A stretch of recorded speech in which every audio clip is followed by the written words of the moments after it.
Hello and welcome to Out of State DMing Podcast. I'm your host, Lux Blackheart, and your co-host. Iskion. Join us as we discuss 3.5 D&D. Today's episode will be centered around sorcerers, how they work. Yes, Uh, yes. They work just like wizards. They just can't cast as many spells. well, the, Or they can't cast the wider variety of spells. they're the charismatic, the Rizzlers of the Arcan world. They're a bard that can't play an instrument. Pretty much, yeah.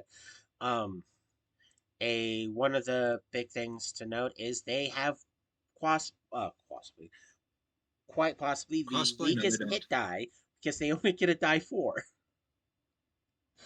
So They're right there with wizards. they're squishy, like squishy. Like let's not get into a fight because I'm gonna drop with it when first time I get hit. On And they not really very do many need those fighters skills. and others to protect them. They can't go solo adventuring. It's not at level one. Uh, they No. don't get that many skills. As you can see, the tiny list there. Uh, 2 plus intelligence modifier is how many skill points they get. So you would probably think as an arcanist they're going to get lots of skills. No, they no knowledge, It's arcana, because they don't have to study. concentration, bluff, craft, professions, spellcraft. So they get a tiny amount of skills, and not that many skill That's points to put into them. because they don't go to school for anything. Why they The still go rogue to has to school? learn, but not for magic. Yeah, they're They not have head mages. to they just know how to cast. Sort of like Ray knew how to do all the force stuff without learning anything. That's because she's a force adept. No, she's not. Well, she's not a Jedi. That's an argument for a Yes, he different is. time. She's a Jedi. Blame Kathleen Kennedy. That's an argument for a different time. But no, sorcerers still do have to go to basic schooling. Just being able to cast a spell and knowing how to cast it properly are not the same thing. It's like knowing how to shoot a gun and They knowing how to shoot a no, gun it is. properly. They know how to cast the spell. They don't have to go to magic school. They can go magic missile, sleep, and it happens. They don't have to learn how to cast anything. It's all intuitive. Not really. I wish it was all intuitive, but it is not. And there is a funny This haha. is not Hackmaster. Well, I'm not saying this Hackmaster. If this is Hackmaster, then dear God, the difference in schooling is sorcerers go to schooling to learn how to properly cast spells. A lot less time is spent on it, other than a sorcerer. Taken to a point, a human spends somewhere between 1 to 4 years on how to properly cast their spells. Because you're confusing again, just that. Oh, I can cast spells with. I actually know how to properly cast the spell. What spell am I casting? How did I memorize that spell? It doesn't actually They just spontaneously appear inside their brain. yes, it does. No, it actually doesn't. Because they can make claims to certain things,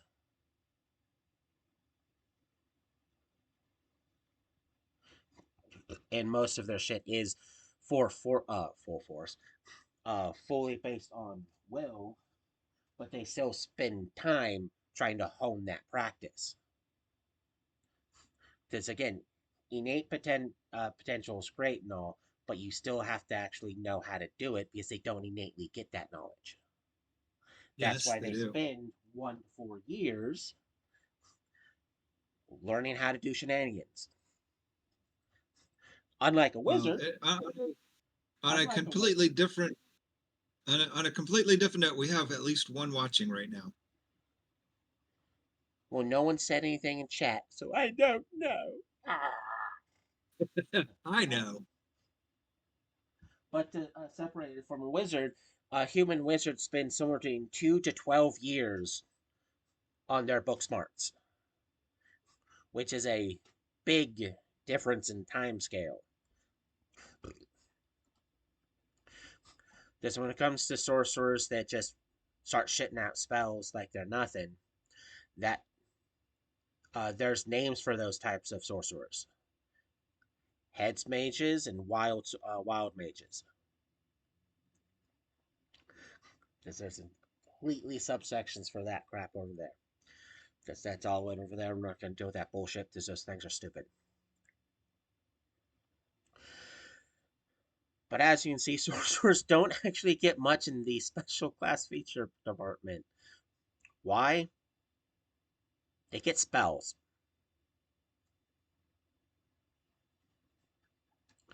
The only special feature they get is the ability to summon a familiar. Weak base attack, will save being the best, and as you can probably see over here, the number of spells per day they get to cast is quite a bit. Yes, they get many Quite a more bit. spells to cast at once than the wizard. The wizard just the wizard gets a wide variety. The sorcerer gets a smaller amount, but more castings. Yes, and when it comes to smaller amount, where is it? That's what we were talking about right here. Smaller amount. Because sorcerers, they memorize these spells, and whenever you go No, they up a don't. level, uh, you do get to memorize more spells. And starting at fourth level, then sixth and eighth, and so on every two levels, uh, you can choose to learn a new spell in place of one of the ones you already know. In effect, you can lose the old spell in exchange for a new spell. It must be of the same level, like I said, at sixth level, you can swap out one of your first level spells for a different first level spell. When you're 10th level, you can swap out one of your fourth level spells for a different fourth level spell. There is an entire section on how exactly that's supposed to work and how they want it to work. Uh, Key point: your DM needs to be aware of you doing these changes. Not necessarily Yeah, if they you just stop you, but it's one of those catch 22s of if the DM knows that you have XYZ and for out of nowhere you pop up with a D,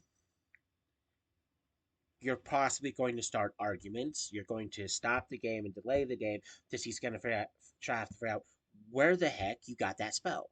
Why are you suddenly casting this spell that you don't have? So to avoid arguments, to avoid bickering, to avoid the game stopping, to avoid any BS on the DM's part or even other players, because my experience has primarily been other players stopping the game to go, you don't know that spell, you can't cast that spell. When it's like, in the last game session, when he hit level 4, he swapped out a spell. So it's one of those things that if the DM doesn't know about it, um, they can become a thorn in your side because again, if they know A but don't know B, they're going to go off of A and it can and will start an argument. Same with other players knowing A, not B. So it's one of the sketch 22s of make sure your DM's aware of it. While he's okay with what spell you pick or not, that that's a totally different thing there. It's just making sure he's aware that you are getting rid of this spell to take this spell. But it's something that can be done. One of the key things to note is sorcerers, besides being charismatic casters, which means you have to have a high charisma to be truly effective as a sorcerer, you have to remember they are spontaneous casters, meaning the for all four level zero spells at level one are not prepped each morning. You just do your normal morning stuff so that way, yay, I can cast five zero level spells today. They don't have to be the same spell, they can be any of the spells. So, for instance, like, let's say, like a little light. You don't have to prep light. You can cast light once or you can cast it 5 times. And that's the same for all of their spells. Like the first level spells, you get to cast three first level spells a day, but only two. You don't have to prep them. You can just go, oh, magic missile. Because like there's no actual prepping.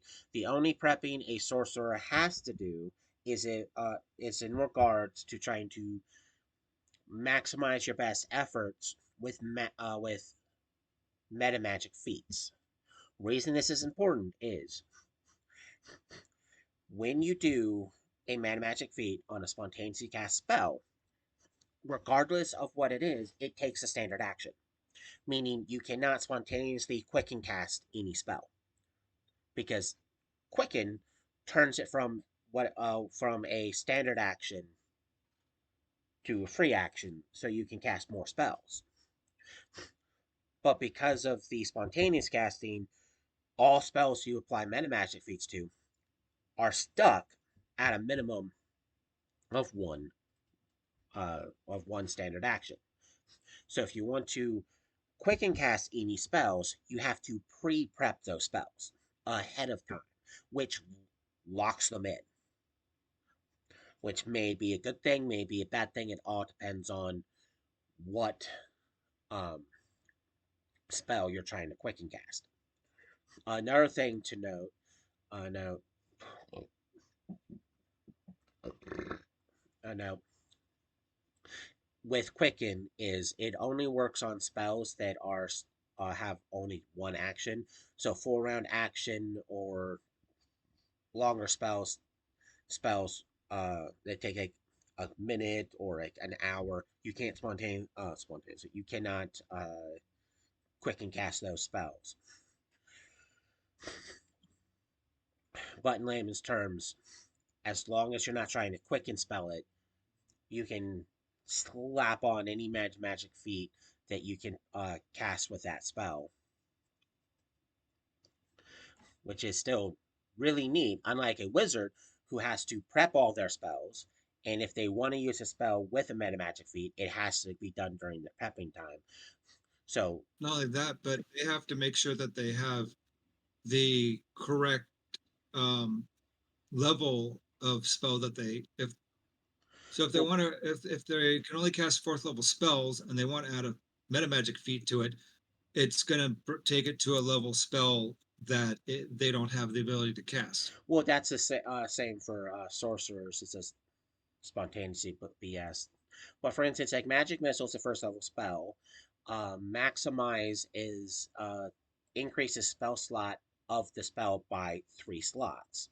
So if you don't have access to fourth level spells, you cannot maximize magic missile.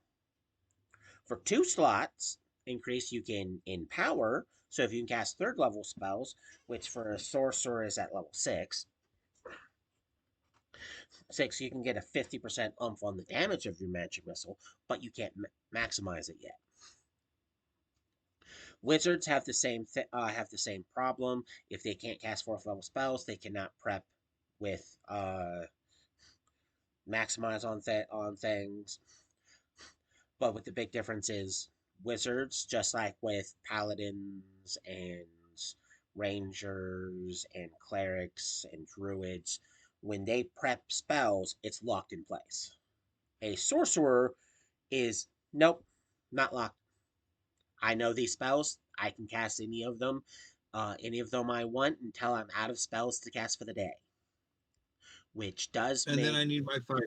yeah, and then it's like they're gonna go run behind the tank or hopefully have someone there to save them.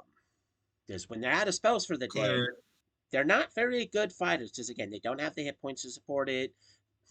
Unless you rolled really, really good on all of your stats, you're not necessarily going to have the stats to support going into melee. And you're generally not going to have any of the proficiencies to go into melee. It's just, let's go. Where does it say their proficiencies? Because the proficiencies can be, uh,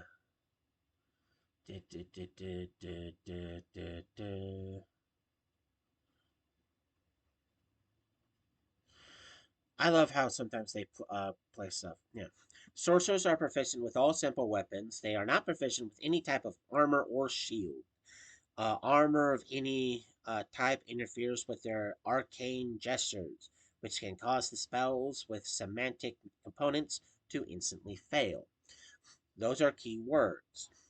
In general terminology, when you look at armor and you see spell failure chance, that's only for arcane casters, and technically by the wording, it only interferes with spells that have semantic components. What does that mean? Hand gestures. So if you want to wear armor and you want to properly cast spells without having to go digging for special feats, special armors, or special besiege classes, you have to look for spells that don't have the semantic material. But the problem is, just about all spells have that are semantic, which means you're not wearing any actual armor. Unless until you get the ability to get the meta magic feat quiet. It's not quiet; it's still. Still Still spell. spell means you're not Right. you. It does increase the spell slot by two, but it removes the semantic material, which means technically speaking, you no longer have to have that problem with armor. You just have the problem that you're not proficient with it, so its armor check penalties applies to like, more random things. But that's something to be talked about in a later episode. But still, with this simple thing here, you don't actually have to worry about it if you take still spell. Uh, there is another feat. You can only be taken once. It's known as armored casting. It reduces the arcane spell failure chance by 10%, which means you can pretty much wear most of the light armors and not have to stress it, because it doesn't increase the level of spells or anything like that. It just means you can do all your fancy woo hoo hoo in light armor. As you can see, some of the written stuff about the spells, how high your charisma has to be to actually cast spells, which is the same as everyone else. Uh, No, familiar. no, because not everybody else is using charisma. So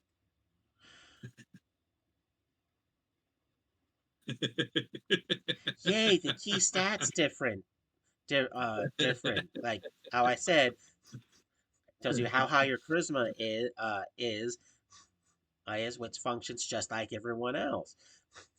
This it may not everyone may be using charisma, bards do, but it still functions like everyone else as if you need a 10 charisma or well, in the casting stat you need at least a 10 to cast 0 level spells. If you want to cast first level spells you need 11, 12 for second, 13 for third, 14 for fourth, and so on. So if your stat isn't high enough you're not casting that spell. So it does not matter if like I made it to, let's see, yeah, I made it to level 18, yay, everyone going, you somehow made it to 18th with a, well, level 18 with a 15 charisma. Yeah, I'm gonna cast me a ninth. It's like, nope, you can't cast beyond a fifth level spell. no, It's like, you can't cast sixth, seventh, eighth, or ninth because you do not have the high enough stat to do it. Have I ran into that problem with people before? I probably said it with the cleric episode. Yes, a yes, person going, I'm going to start out with an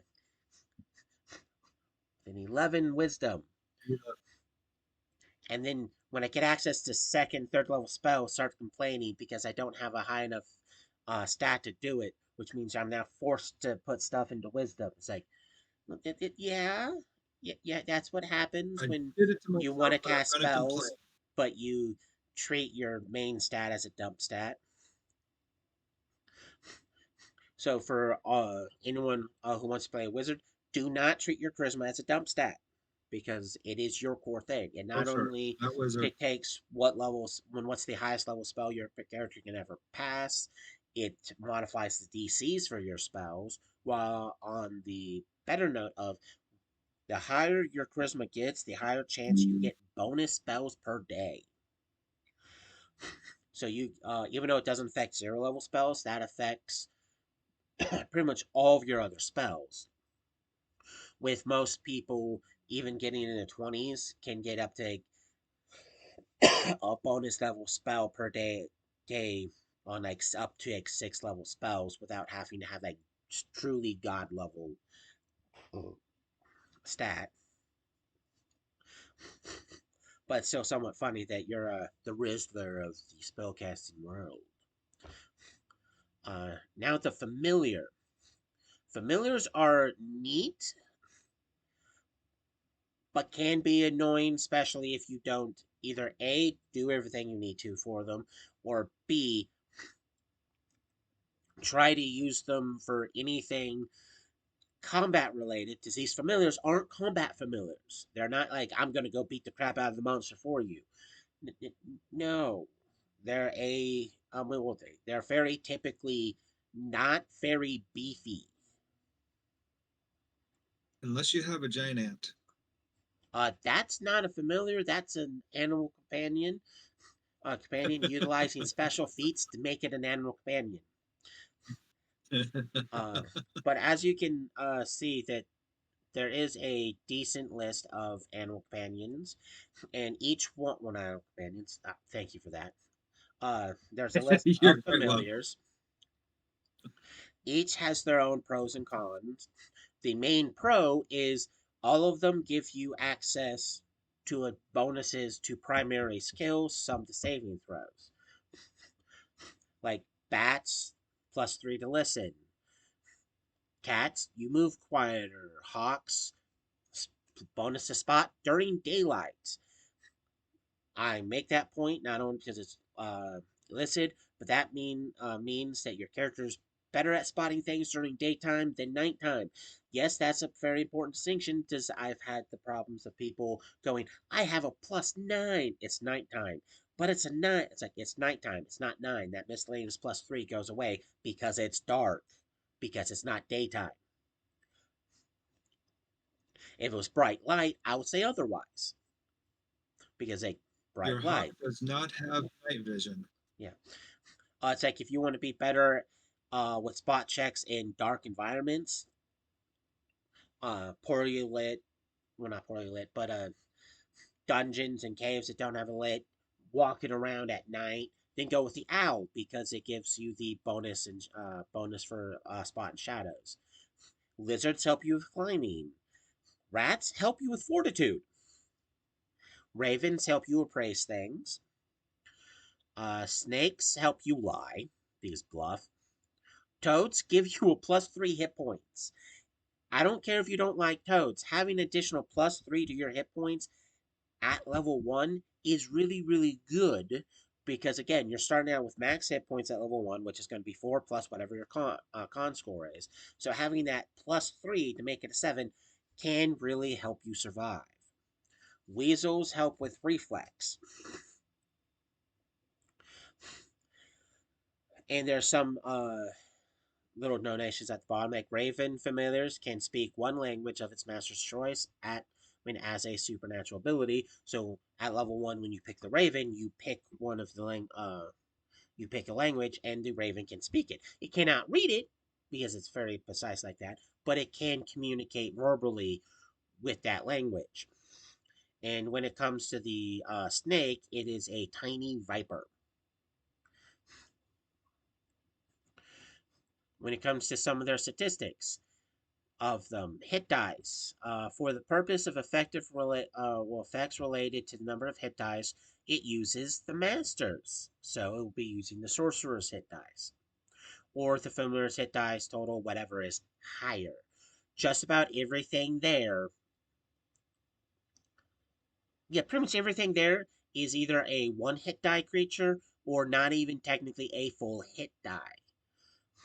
I'll get to the differences on the hit dice later, but it pretty much means is use your level. The actual hit points of the familiar is one half of the sorcerer's. So if the sorcerer has 9 hit points, you have to also remember D&D rounds down. It only has 4 hit points. So the beefier the caster is, or the sorcerer, the beefier the familiar. That's also why the Not that the familiar is going into combat, but it if you accidentally fireball yourself or your familiar, knowing that does help. Uh, when it comes to attacks, accidentally the fireballing masters. yourself. What? Oh, you say I was surprised, but the number of people that I've had the misfortune of playing with goes, I cast fireball. You're in a 15 by 10 room. I still cast fireball. In the room? Yes. That's not an accident. It's That's like, just stupidity. it's like well, there's then also the whole I hit it with a fireball. I want to go off directly at it. It's like, are you sure? Yeah. Are you sure? Yeah. So you cast your fireball. Yeah. It detonates. Everyone in the party needs to make saving throws. Sorcerer. No, I don't. It's like, yeah, you do. No, I don't. It's like, there's Are 15 you not feet in the area between of you and the effect? monster. It's a 20-foot radius burst. You're within 20 feet. Thank you for playing. Because combat placement can get the person killed. Or people forgetting that I cast widen. I'm more than 20 feet away. This is awesome. It's like, you're 30 feet away. Yeah, that means I'm out of the blast range. No, you hit it with a widened. And um, that doubles the blast AoE radius effects. increased. So you're within 40 feet. Thank you for playing. When it comes to attacks, they use the sorcerer's base attack bonus. So it doesn't matter what its attack bonus is, it uses the master's. It still uses its dexterity or strength modifier for the attack.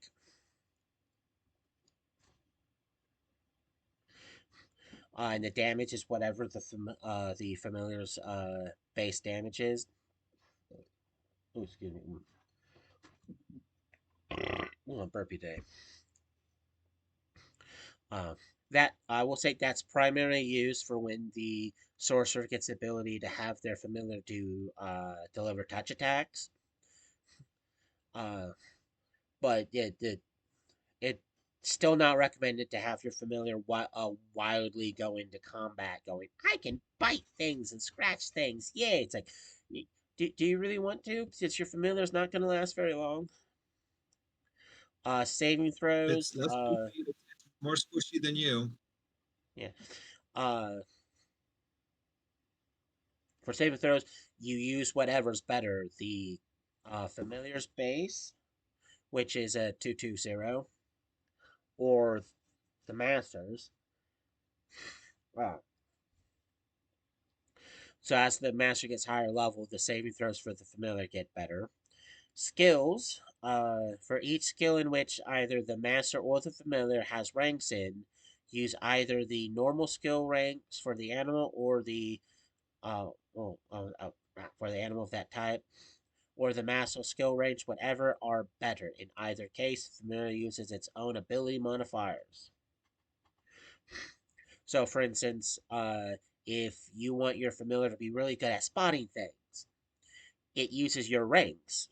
It gets all its normal stuff, but your ranks, and that's for some reason it's higher ranks than you. So it doesn't matter if you're like, I have a plus 30 spot. It's like, well, how many ranks do you have? Because that's how many your animal, oh, your familiar uses. It's the same for hide, move silently, search the and stuff like that. So it's one of those whatever's highest thing. Some of the stuff the familiar gets is as you get higher level, it gets better natural armor adjustment.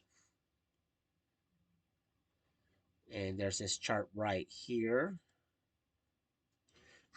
So as you can see, just for getting it, it gets a +1 to its natural armor, so it's 1 point harder to hit, and its intelligence skyrockets. Just normally, as an animal, it has a 1 or a 2 intelligence, but it jumps to an amazing 6. They may not seem very good, but it's right up there with magical beasts. Uh, it also gets alertness, improved evasion, share spell, and empathetic link, which means uh, your emotions. Well, as long as it's within 1 mile, can't let you see through its eyes, but you can communicate empathetically. This is the limited nature of the link. So fear, hunger, happiness, curiosity. So it's feeling based. So it's like if it's trying to tell you that there's like a danger there, you're gonna sense fear from it, concern, worry. All these things indicate that it's scared because it's an emotion because it's emotion based link.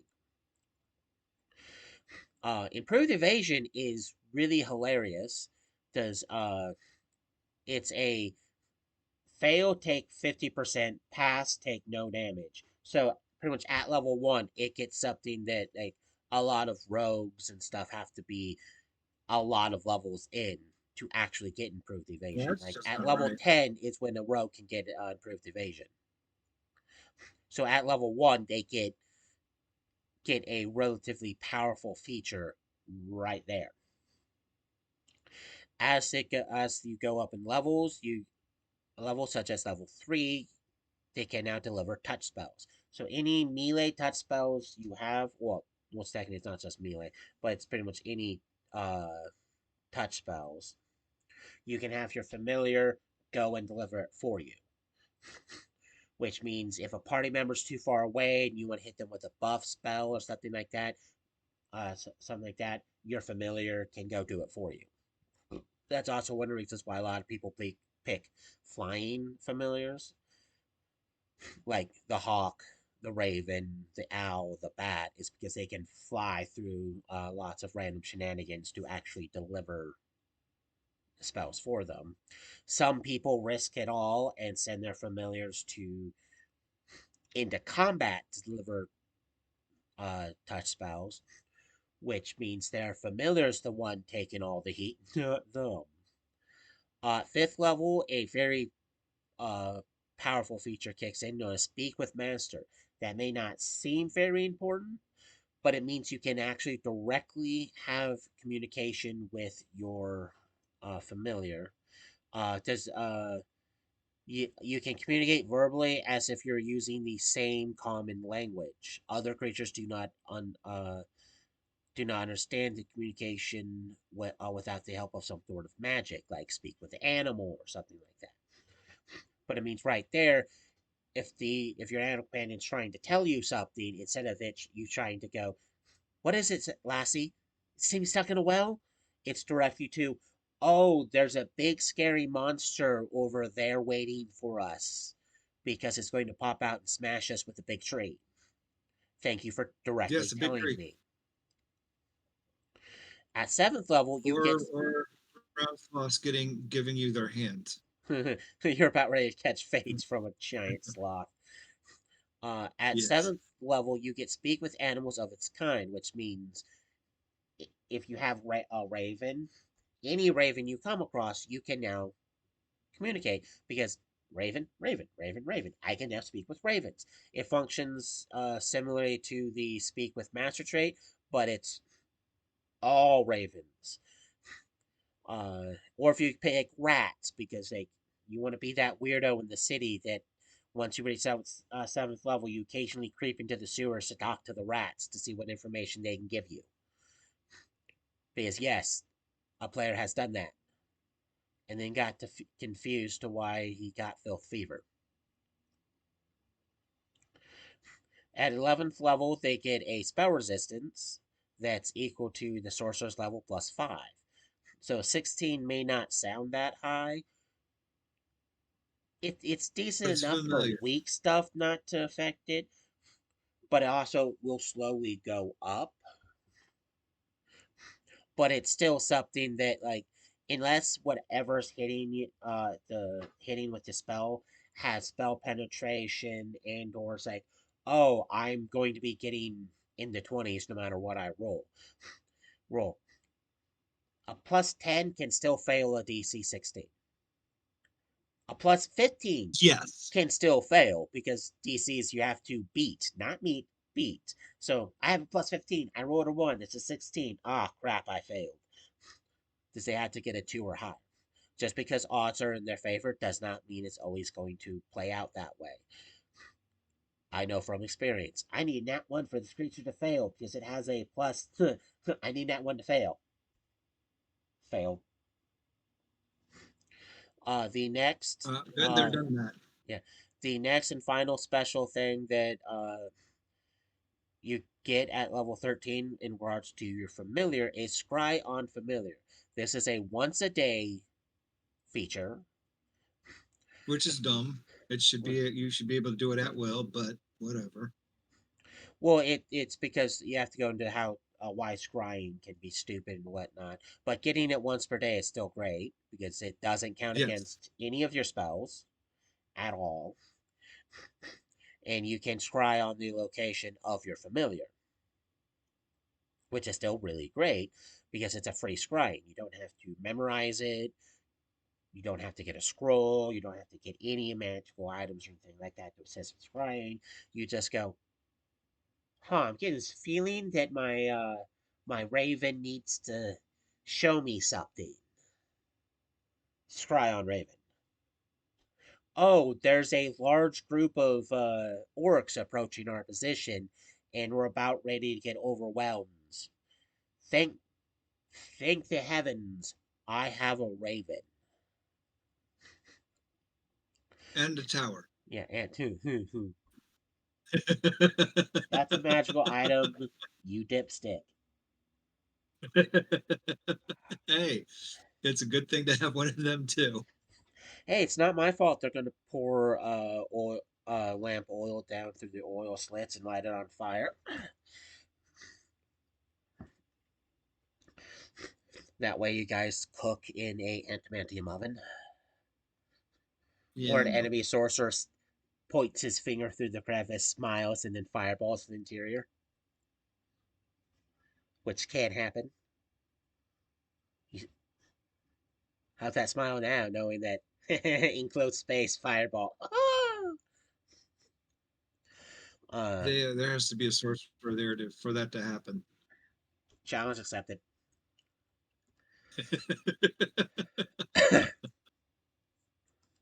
No, but in layman's terms, as long as you're trying not to be up front in melee with a sorcerer, you can be Bad great. idea. You can be awesome. Just don't go up in melee. You shouldn't be a frontline fighter. You shouldn't be willfully putting yourselves in positions to where a monster is going to have the ability to actually get you with ease because you're squishy, you're soft, and any monster that has any inkling of that thing's casting harmful spells at me, I need to get rid of it first. You don't want to be where it can get you. You don't. That's bad. Uh, it's like one of the things that a lot of people forget is like if you're fighting orcs, at first, yeah, they'll clash with whoever's in melee, they'll clash with you up front. But the moment your sorcerer starts casting spells, they may not know what spells you're casting, but their ranged people are going to go, oh, I'm just going to start lobbing my ranged projectiles at that guy there for two reasons. One, he's probably going to be the easiest guy to hit, and two, if I don't kill him quick enough, he's going to cast some sort of spell that's going to kill us, regardless of what spell it is. Spellcaster, bad juju, kill it first. And that you don't even have to be a smart combatant to know an enemy spellcaster is bad. Like one of the most feared creatures to run into a dungeon is a lich. Why? Because a standard lich is a very powerful sorcerer, and it will make you regret being in that dungeon as quickly as it can. The only twist is, unlike a normal sorcerer, a lich can go, "You're swinging at me in melee, that's cute. I'm not going to actually care about whatever you're swinging at me with, unless it's a hammer or a mace. Then he's probably going to get some sweat for a little bit.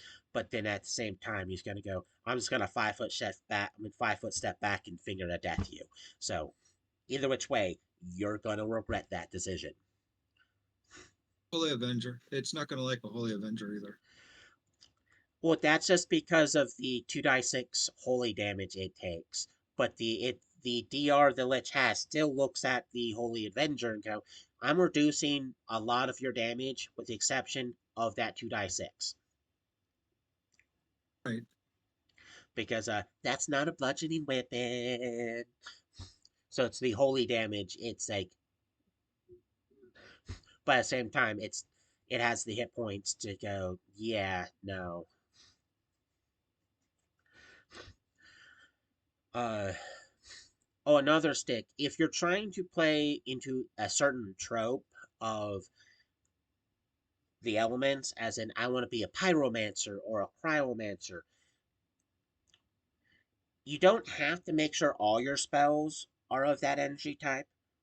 But in order to actually play into the trope, a majority of your spells have to be within inside that type.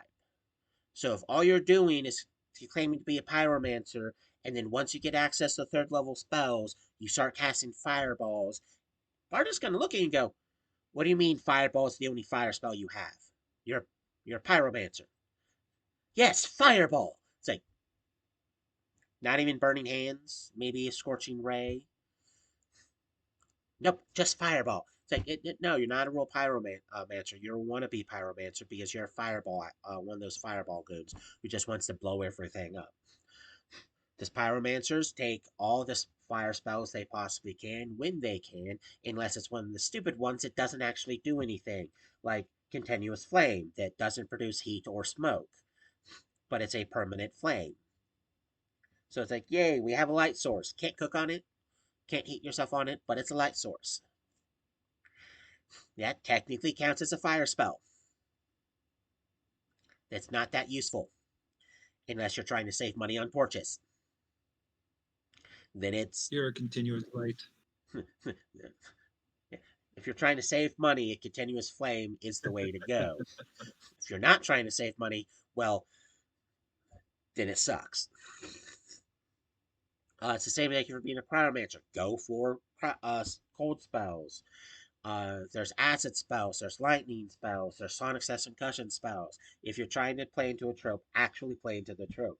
The amount of times I've ran into people who claim to be playing a trope, but then have very little to actually like know spells for that trope is hilarious. So like when I said like, oh, all you know is fireball, yes, I've had to deal with a player in one of my games and in several games I played alongside him with that the only fire spell they ever focused on was fireball, while claiming to be the best pyromancer of around. It's like you're claiming to be the best around before you even have a fire spell, and then you're only just there's more than just fireball.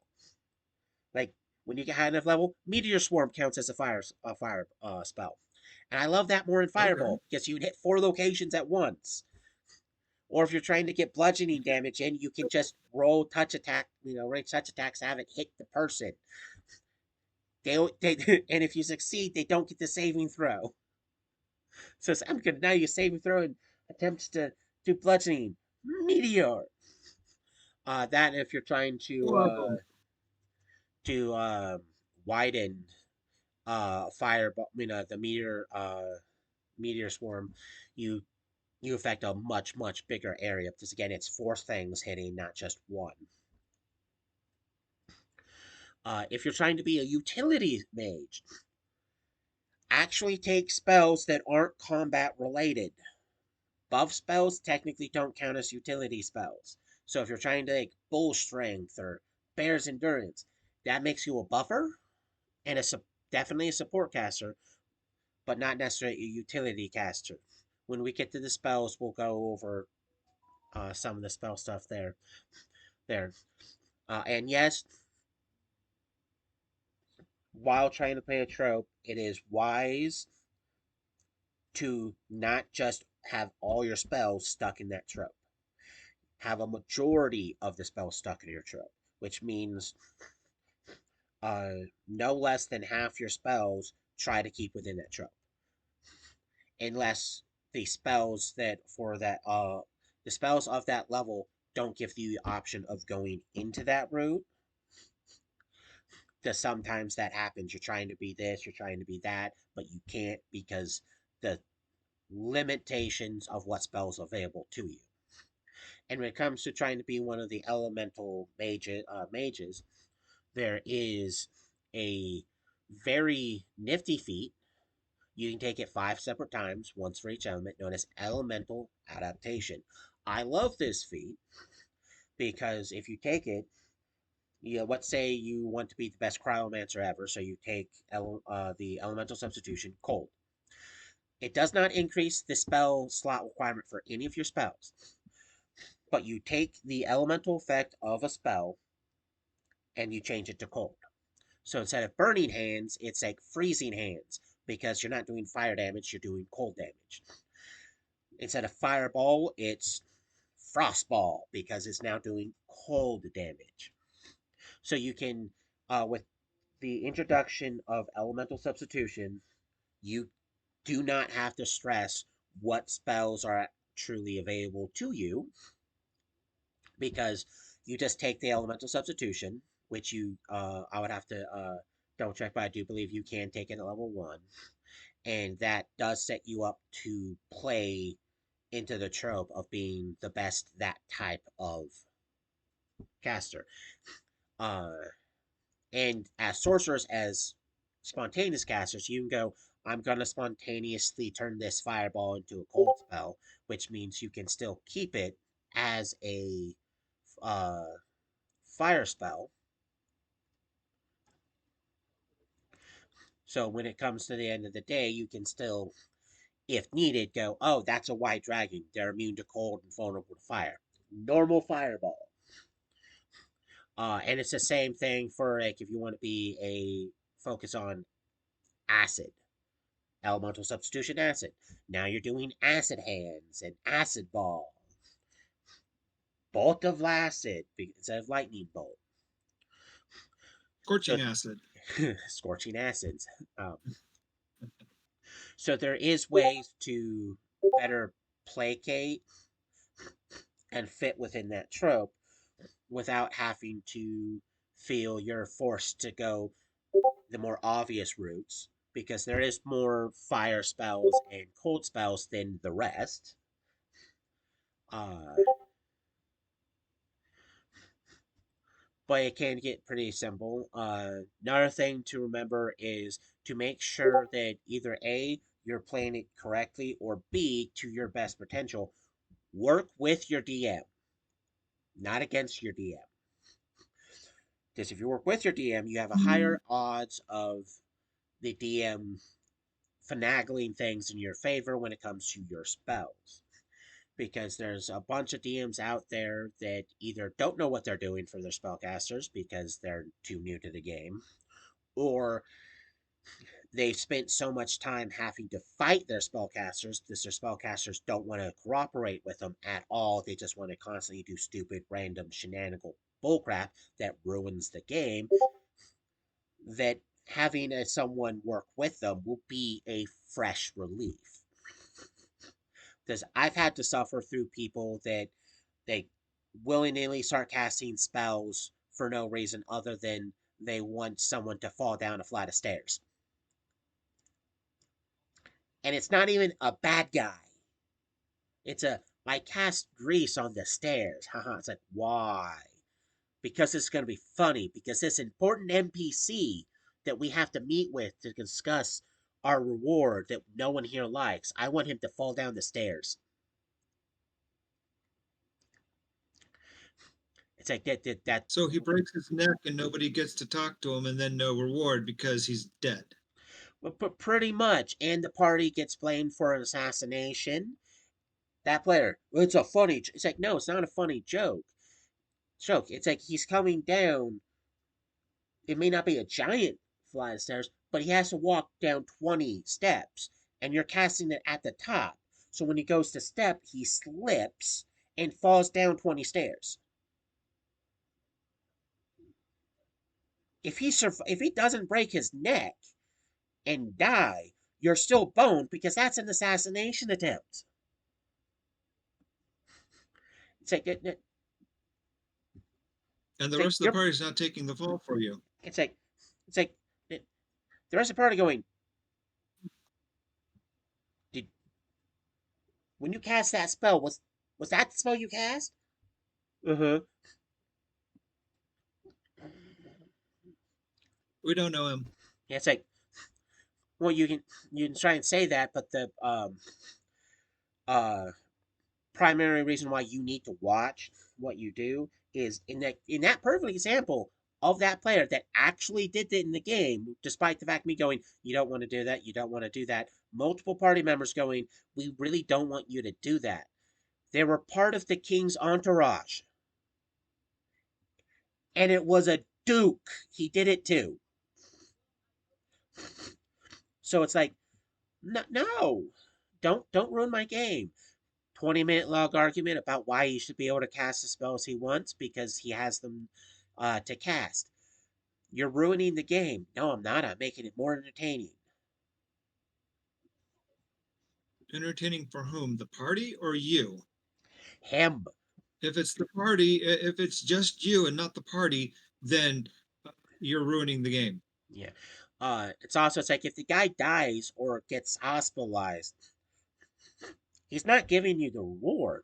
Well, we deserve it. We need it because he owes us it. It's like, not if you attempt to kill him. It's a joke. No, it's an assassination attempt. Then there's also the whole not liking a person, so casting create water over their head at full capacity. It's like you're a level 11th caster, yes. So you're dropping 22 gallons of water, not in the rain format, just you make it rain down, but no, you're just putting the ball above them and boom, 22 gallons of water slamming straight on top of them. Yes, and I'm casting as high off the ground above them as I can. 22 gallons of water. Basic math. Each gallon weighs 8 pounds. How much weight do you think is falling roughly 20 feet on top of a person? Easily over 160 pounds of weight just 76. slamming into them. Do you see the problem? It's 100. Yeah, 22 times 8. 176. Right there. That's a lot of water just slamming on a person. So it's like, no, no. That There's the why, the don't. It's not funny. They're being annoying. You just dumped over almost 200 pounds of water on them. It's not funny. That's assault. Uh, and it's not just on like when you're trying to cast your spells, what spells you're trying to cast. It's what spells you're trying to prep, what metaphys you're trying to get them to work. And even if you don't agree with how a metamagic feat is supposed to work, if a DM says it's working like this because that's how it's written and that's how the examples will work, then it's working like that. Um, Prime example, maximize doesn't work on all aspects of a spell. It only works on the random semantics of it.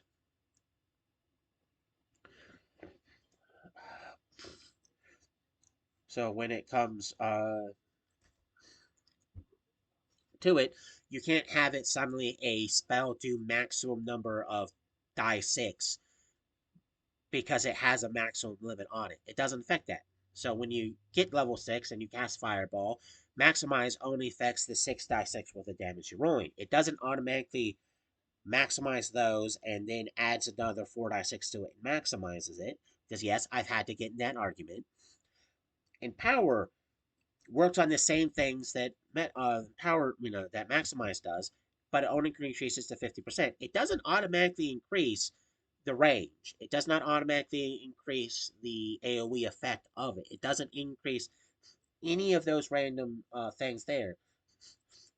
If the spell says that, hey, you get a bonus to attack, like Ice Knife, you get a bonus of +2 per caster level.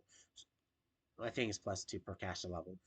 It might be +2 per 2 caster levels, but nonetheless, it says you get that bonus there. Maximize does not affect that, but Empower does.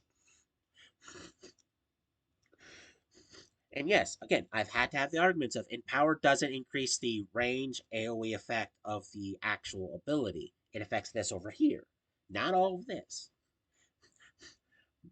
Two main points to why it doesn't affect that. One, it says it affects this, and two, there's two other meta magic feats that affect the AoE effect of a spell and the range of a spell. They're called Widen and Enlarge. Enlarge lets you uh, make it go farther away.